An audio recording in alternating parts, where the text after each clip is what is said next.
Hello friends, welcome back to my podcast. और करते हैं आज के पॉडकास्ट की शुरुआत। और आज हम बात करेंगे प्रणीत मौर्य के शो में जो कुछ हुआ उसकी। आजकल ये मुद्दा बहुत ज़्यादा गरमाया हुआ है।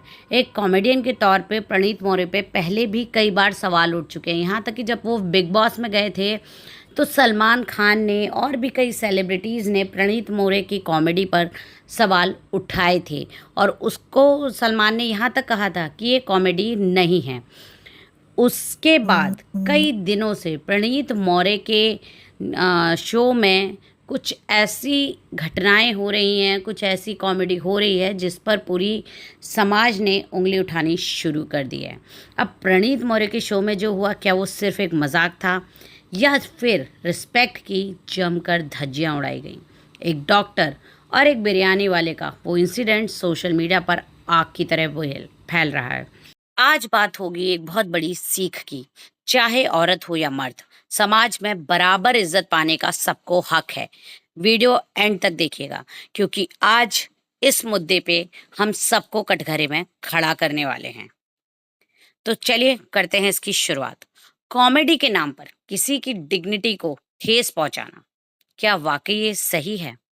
अब ऐसा सवाल क्यों उठा, उसके लिए पहले आप इसके गहराई में जाइए और समझिए कि हुआ क्या था। शो के दौरान जो प्रणीत मौर्य का कॉमेडी शो था, उसमें जागड़ा नाम का एक लड़का आया और प्रणीत मौर्य से बात करते हुए हिमांशु जागड़ा ने अपनी डेट का एक किस्सा सुनाया। हिमांशु ने अपने बयान में कहा कि वो एक लड़की को डेट पर ले गए।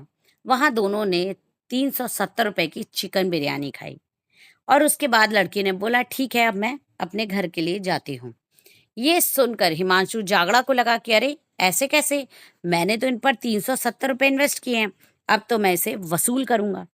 तो हिमांशु जागड़ा ने आगे बताया कि वो उस लड़की को उसकी मर्जी के खिलाफ या उसकी हिचकिचाहट के बावजूद एक अंधेरे पार्क में ले गए। इसके आगे क्या हुआ ये बता पाना तो थोड़ा इम्पॉसिबल है, क्योंकि हम हिमांशु के लेवल पे नहीं गिर सकते हैं। हिमांशु ने इसके बाद क्या हुआ ये भी वहां बताया। इस क्लिप के वायरल होने के बाद लोगों ने इस लड़के की सोच को लेकर कई सवाल खड़े किए। क्या वाकई किसी लड़की की इज्जत, रिस्पेक्ट 370 रुपए की बिरयानी से भी कम है कि एक लड़का उसे बिरयानी खिलाकर उस पर अपना हक समझने लगता है?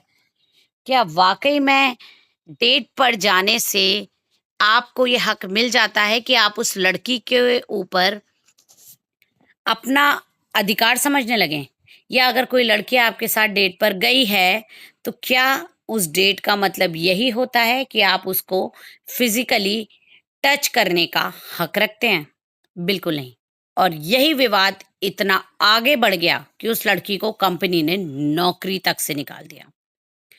अब बिरयानी वाले इस वीडियो के वायरल होने के तुरंत बाद प्रणीत मौर्य के ही शो की एक और क्लिप वायरल हुई, जिसमें सेजल पवार नाम की एक मेडिकल स्टूडेंट जो कि स्टेज के सामने बैठी थी, तो प्रणीत ने उनसे पूछा, क्या डॉक्टर जब ऑटोप्सी करते हैं तो उस वक्त सीरियस रहते हैं या मजाक भी करते हैं? तो अब जो बयान सेजल ने दिया वो सुनकर आपका थोड़ा विश्वास डॉक्टर जैसे प्रोफेशन से डगमगा सकता है। उन्होंने हंसते हुए बताया कि जब वो और उनकी कोई फीमेल कॉलीग मेडिकल कॉलेज में मेल कैडेवर यानी मृत पुरुषों के शरीर पर स्टडी करती हैं, तो वो उनके प्राइवेट पार्ट्स की साइज की तुलना करती हैं और उनका मजाक बनाती हैं। अब उन्हें मेल कैडेवर कैसे मिलते हैं? ये कोई सगा संबंधी होता है जो अपने किसी सगे संबंधी की बॉडी मेडिकल कॉलेजेस में डोनेट करता है, ताकि जो आपका आने वाले डॉक्टर हैं जो मेडिकल कॉलेज में पढ़ रहे हैं, उन्हें एक बॉडी मिले जिसके ऊपर वो अपने एक्सपेरिमेंट कर सकें, उस बॉडी को स्टडी करके ह्यूमन बॉडी को समझ सकें। अब आप समझिए, कोई इंसान अपने किसी सगे संबंधी का अंतिम संस्कार ना करके, उसकी अंतिम क्रिया ना करके अगर उसकी बॉडी को दान में दे रहा है तो ये कितना बड़ा दान होगा। और ये उन लोगों के लिए कितना बड़ा सेटबैक होगा जिनके जिन्होंने ये काम किया है, जिन्होंने ये बॉडी अपनी किसी चाहने वाले की, किसी क्लोज वन की दान में दी है, ऐसे में जब कोई मेडिकल कॉलेज का स्टूडेंट, कोई डॉक्टर बनने वाला स्टूडेंट इस तरह की बातें करता है, तो क्या वाकई में ये एक्सेप्टेबल है? और जब ये वीडियो वायरल हुआ तो इस वीडियो पर लोगों का गुस्सा जमकर फूटा।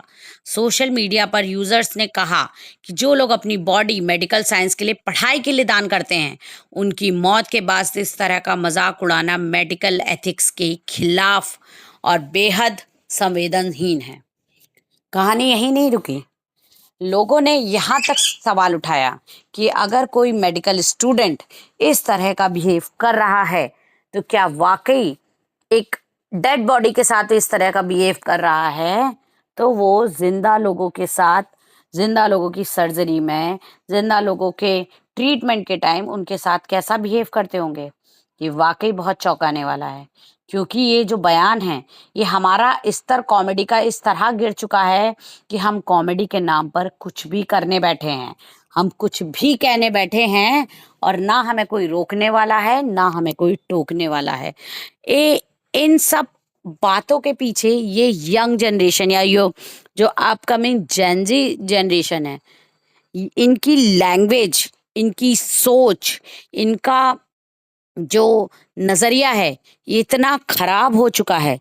मैं सबकी बात नहीं कहूंगी, पर जो लोग इस तरह के कॉमेडी शो में जाते हैं, पार्ट लेते हैं, इस तरह के कॉमेडी शो को बढ़ावा देते हैं, उनकी ये सोच वाकई में अनएक्सेप्टेबल है।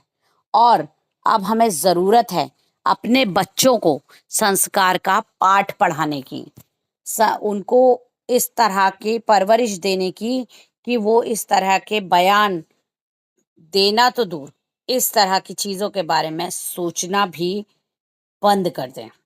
इन सब बातों पे मैं सिर्फ एक ही बात कहूँगी कि बिरयानी वाले लड़के ने जो कहा वो पूरी तरह गलत था। किसी महिला की मर्जी या इज्जत की कीमत 370 रुपए की बिरयानी नहीं हो सकती। महिलाओं को पूरी रिस्पेक्ट और सुरक्षा मिलनी चाहिए।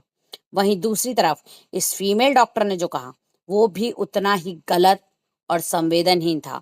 अगर कोई पुरुष डॉक्टर किसी मृत महिला के अंगों पर ऐसा मजाक बनाता तो क्या अब तक उस पर केस दर्ज नहीं हो चुका होता? इज्जत और गरिमा सिर्फ किसी एक जेंडर के लिए नहीं है। समाज में अगर हम मर्दों से महिलाओं की इज्जत की उम्मीद करते हैं तो महिलाओं को भी पुरुषों की उतनी ही इज्जत करनी चाहिए। गलत सोच चाहे मर्द की हो या औरत की, उसकी आलोचना बराबर होनी चाहिए। अब आपका इस पे क्या कहना है? आप हमें अपनी राय देके जरूर बताइएगा। आज के लिए इतना ही।